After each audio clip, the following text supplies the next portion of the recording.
চট্টগ্রামের পটিয়ায় ছুরিকাঘাতে মামুন নামে এক প্রবাসী নিহত হয়েছেন। বৃহস্পতিবার সন্ধ্যায় উপজেলার ধলকাট ইউনিয়নের আলমপুর এলাকায় ঘটে এই ঘটনা।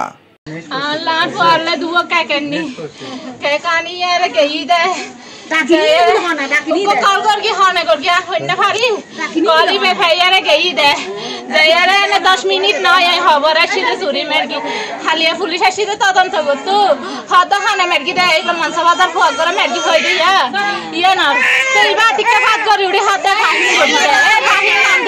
মারি ফেলে ইতে ডাহিলে।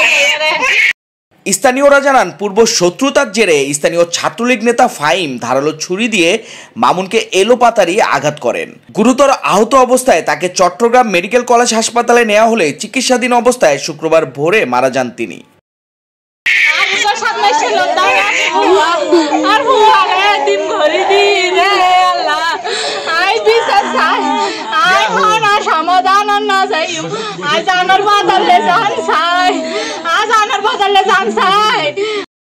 পুলিশ জানায় আসামি ফাহিম পলাতক, তাকে গ্রেফতারের চেষ্টা চলছে। নিহতের মরদেহ ময়নাতদন্তের জন্য পাঠানো হয়েছে। উল্লেখ্য, ফাহিমের বিরুদ্ধে এর আগেও অপহরণ ও মুক্তিপণ আদায়ের মামলা হয়েছিল।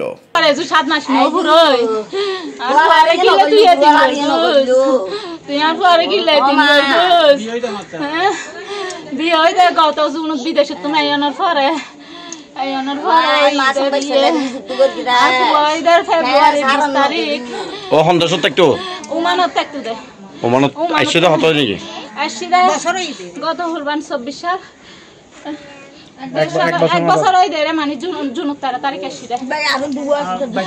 আর ভাই দুয়া আছে বিদেশ।